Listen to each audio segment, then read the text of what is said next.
This is Chris Kelly with our final presentation on nutrition coaching, as well as just some general strategy to motivate and coach clients. Now, our client coaching process, okay, in our previous presentation on coaching, we talked about selecting habits.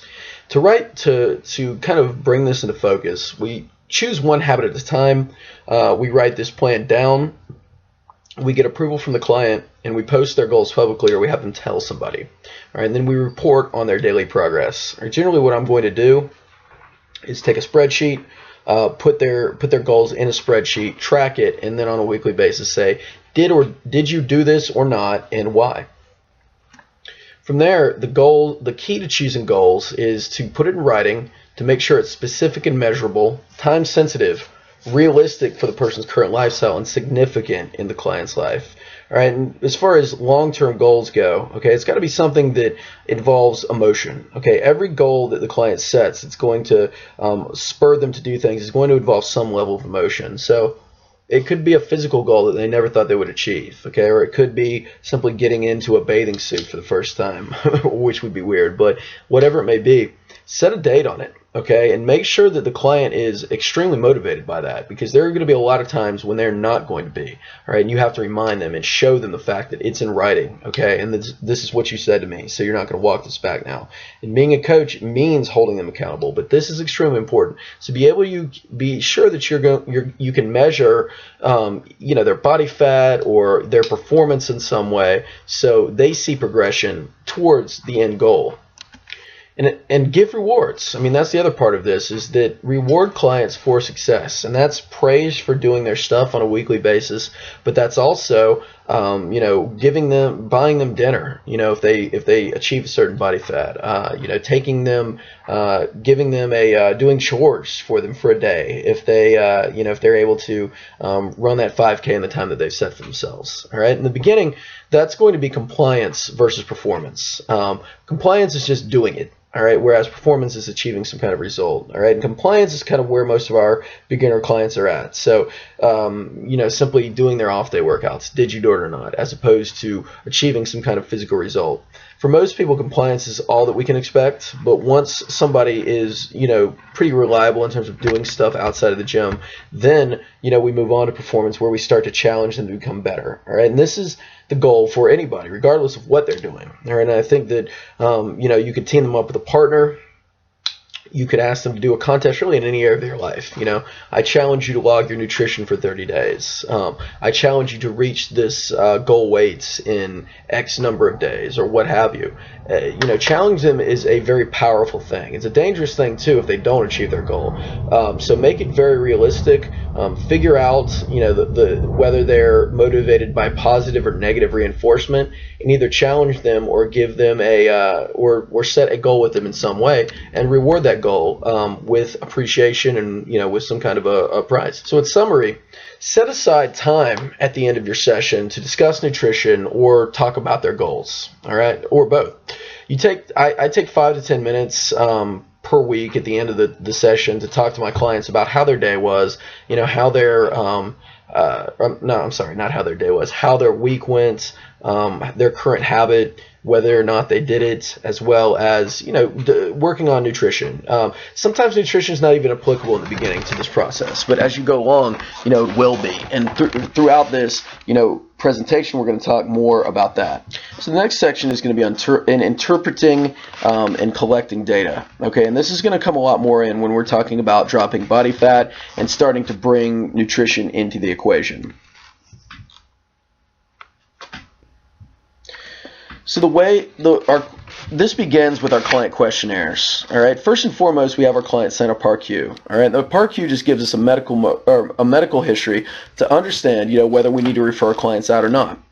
From there, their information sheet or their questionnaire is going to tell us about their height to weight ratio. Okay, and if they have a high BMI or a high weight to height ratio, that tells us that they're probably inactive. All right, that tells us that we have this is somebody that's going to require a more circuit-based metabolic type program versus someone who needs to strength train more. Okay, this is also going to tell us about the client's current exercise habits and competence, as well as their lifestyle. So if it's somebody that is a computer programmer, for example, sitting down, they probably sit down 10 hours a day. All right, so one strategy to improve their metabolic or to burn more calories would be to stand up every 20 minutes, or to get a standing workstation. I've seen people eliminate back pain by doing this, and that they're going to be burning hundreds more calories per day. So that's definitely something to consider.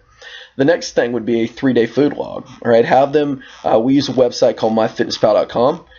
And again, this is just something where we have them log this stuff, put it in, and then we look at it and we make changes. All right. So from there, we set long and short-term goals, and we set habits based upon potential disconnects. So as far as assessment goes, when we're talking about body composition, all right, this is going to be every 2 weeks, and this is going to be goal specific. So we're not doing this for everybody, but when somebody is working on some kind of an aesthetic goal, here's what we're going to do. First, we do body composition. All right, we use a 3-site skin fold test. We test their iliac crest, which is the outer portion, or kind of the oblique area. They call that maybe the widow's peak, I believe. We test the abdomen, which is right next to their stomach, and then we also test the tricep. Okay, and this tells us whether the person is, if they're gaining muscle and these skin folds are staying the same, that means that that's a positive thing. Whereas if these skin folds are going up pretty markedly, then we're going to have to do something different to limit fat gain. Whereas if they're losing weight and we see that it's not going down in a certain area, but the other areas are losing, then there might be something else wrong, a hormonal or an environmental issue. So these different skin folds we add up to get an overall count of body fat. All right, and this is one of the more effective ways to do it, because it's not reliant upon like biometric impedance, where the person holds one of those electric scales and it sends an electrical shock throughout their body to test that. That can be obscured by drinking water or what have you. So this is a more accurate way to tell, and that's what we use. As far as measurements go, we generally look at their waist, their arm, and then area specific. Like, for example, if we're working on their legs, or the goal is to hypertrophy or grow their legs, we'll measure those things as well. We also look at progress photos, okay, because this is big. We do a front view, a side view, and a back view, both with their arms up and down. And again, just because this gives us a view of their posture, and it allows us to know if what we're doing are toning certain areas or not, okay? And this is something that bodybuilding coaches do for visual inspection. So we're going to take advantage of the same system for our body composition clients. So in terms of communicating the plan, we want to set times to meet with our client to talk about how they're doing. Okay, and this can either be at the end of their workout, or we set a separate appointment. But really, the goal is to determine how often we're going to do that, create a list of goals and habits to work on, and then determine whether we do them slower or faster. But I think this is the key process here, because this positions us as a coach versus just a trainer. And this is a lot more valuable than just giving somebody exercise. So this is one of the things that is going to be important and something to talk about with your client day one. We want to get this list, and we want to set their goals, and then say, this is our course of action. This is what we're going to work on in this order. And here are some times when we're going to do it. Whether it be setting a weekly appointment to do it and maybe charging them for that, or say after their session for 5 to 10 minutes. Now, our final section here, and probably the most pertinent here, is going to be nutrition. Okay, and I know this image looks delicious, but we're not going to get that complicated. So looking at nutrition level, generally we're going to have 3 levels of clients. All right, our level 1 client is somebody who has very little structured knowledge of nutrition. They have multiple lifestyle disconnects. They have little to no structured physical activity, and there's somebody who is eating randomly. Okay, they're not very good at food selection. They might not eat at all. So to give this person a structured diet is like asking the Red Sea to part again. Okay, not necessarily going to be very successful. With somebody like this with multiple disconnects, we want to focus on our 5 basic habits. Okay, and we have we have a video on that that I want you to study. But the five basic habits are things like eating protein with every meal, eating veggies with each meal, things that just help the body to be more efficient and healthy. Okay, and this is principle-based eating. The goal here is education, because again, we're not going to markedly change this person's diet because they have no diet. We have to establish some kind of a structure, and by eating through these principles, we stay here until the person stalls out. I've seen people lose 100 pounds doing this. Okay, and this is just principle-based eating. This is not counting calories, and it's not getting too specific. It's just focusing on, each of what we call our big five.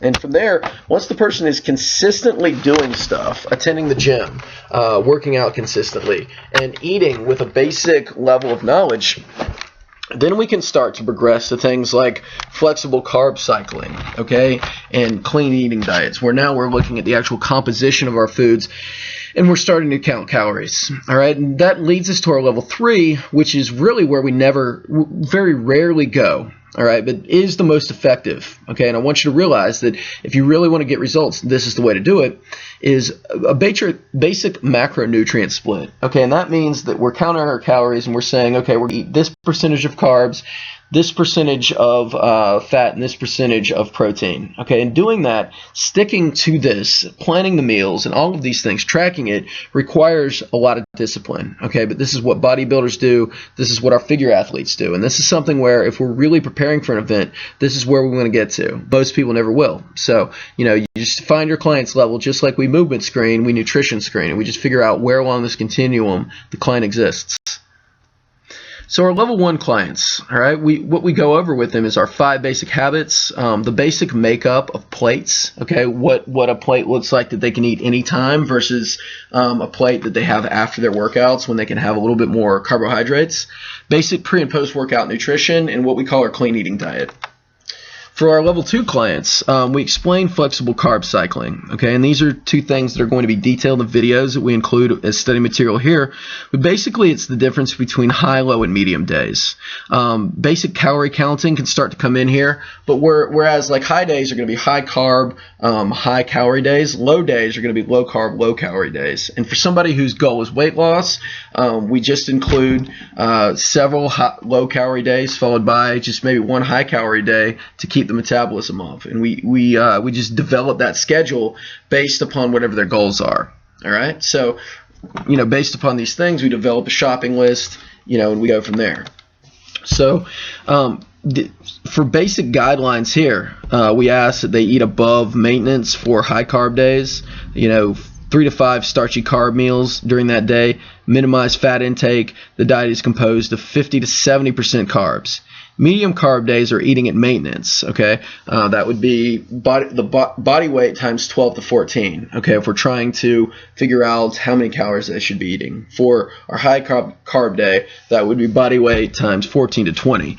For males, I'm going to adhere more to the top side of that, whereas for females, we're going to be more towards the bottom. For low carb, the person is eating low, okay, 8 to 11, okay, and they're only eating vegetables and protein on that day. Generally, carbs are only going to be composed of about 10 to 15% of that day. So some program guidelines, all right? For muscle mass, we're looking at 4 to 5 high carb days and 2 to 3 medium days.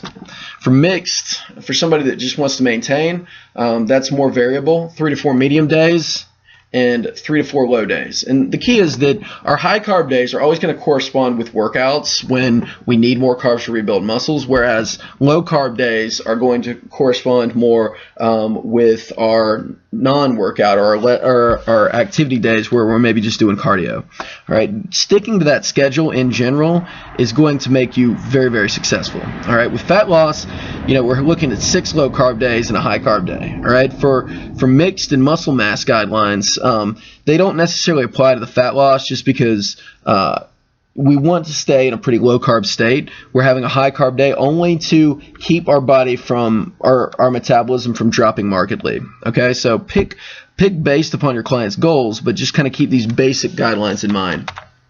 So a fat loss day example, we have 6 low days, 1 high day, where we do body weight times 8 to 10, body weight times 8 to 10, and then on the high day, body weight times 6 to 18. So again, just kind of, and for any client, this same chart will work. If it's a muscle gain client, they might have 5 high carb days and then 2 medium days, where we say body weight times 12 to 14, and that way it gives the client just a flexible way to see this is basically what I need to get in during the day, and so this is how I do it. So for our level 3 clients, this is our macronutrient approach. All right, we want to determine the clients what we call their somatype and their goals, and then establish a calorie count as well as their macronutrient ratio. So somatypes are ectomorphs, mesomorphs, and endomorphs. Ectomorphs are people that are tall and thin, so they're going to require more carbs and calories. Mesomorphs are people that are lean and muscular, so they require a moderate amount of calories for muscular growth or fat loss. And endomorphs are people that hold fat easily, so they require fewer carbs and calories. So this just kind of gives us an idea of how we might modify a bit for each population. And this is going to kind of be based upon just how the client is proportioned. This is a non-specific thing. This is just kind of a guideline here, but based upon the client's build, we might modify our calories up or down just based upon how they're built, whether they're tall and lanky or they're short and stocky. Next, we want to determine their calorie needs. All right, based upon the same rules apply as far as the multiplication of body weight times anywhere from 8 to 20, but this is just going to be based upon the client's lifestyle. Okay, so if it's a female client who needs weight loss, for example, we're going to go 8 to 10. If they're sedentary, 10 to 12. If they're moderately active, and if they're very active, we go 12 to 14. Okay, we start higher and then we go lower. As the diet progresses in order to maintain a training effect. And it's the same for men. The point is that this chart will kind of give you an idea of where to begin. And finally, we're going to determine their macronutrient ratio. Generally for muscle gain, we're looking at primarily for muscle gain, we're looking at primarily carbohydrates, at least 50%, a high portion of protein, and a moderate portion of fat. For weight maintenance, it's pretty balanced between the 3 macronutrients, and whereas for fat loss, it's definitely going to be skewed to higher protein, lower carb. So putting it all together, here's an example of what you might find or how you might put together a program for a specific individual.